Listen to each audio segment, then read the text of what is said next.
The Great Recession caused interesting and identifiable changes to the commercial real estate industry, particularly the office space market.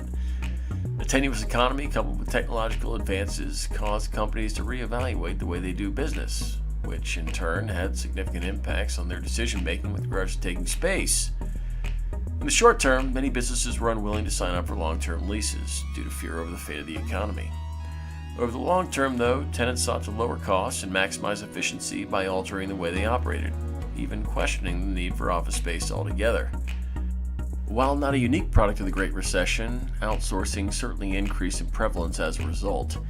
The Affordable Care Act's requirement to provide health care to full-time employees also greatly contributed to employers outsourcing certain roles and services. Why hire a full-time accountant, for example, when you only need part-time accounting work? Companies were able to lower costs by hiring less full-time/overhead employees and as a result required less office space. Another change that occurred during this time was a move towards more open office layouts. Collaboration was all the rage, and companies wanted their employees to be able to communicate and share ideas more easily. The number of individual offices dramatically decreased, giving way to cube farms and team spaces and, quote, war rooms. The old high-profile cubicles were abandoned in favor of low-profile, smaller cubes, or even long tables or desks. This change allowed companies to increase their employee density.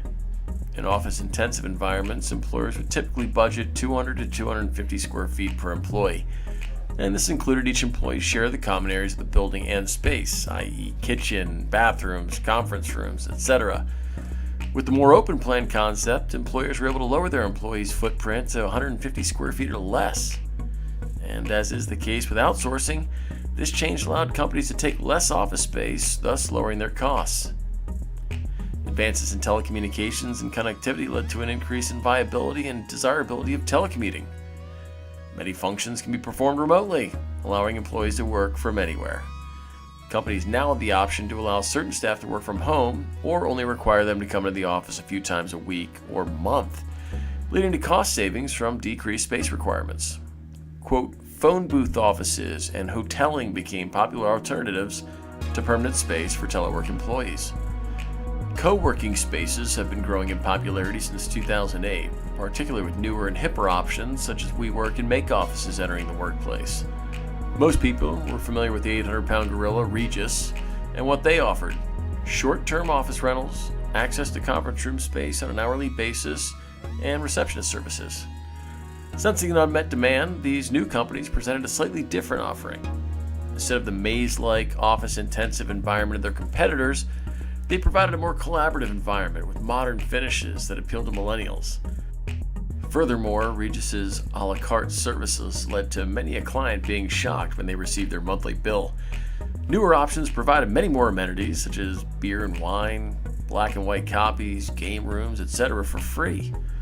One reason that they were able to offer more for less was due to the additional money they were able to generate by reducing office sizes and increasing hoteling options. While it's yet to be seen if the changes to the commercial office space market brought about by the Great Recession are temporary or permanent, the present effect has been a decrease in square footage per tenant and increased vacancy rates.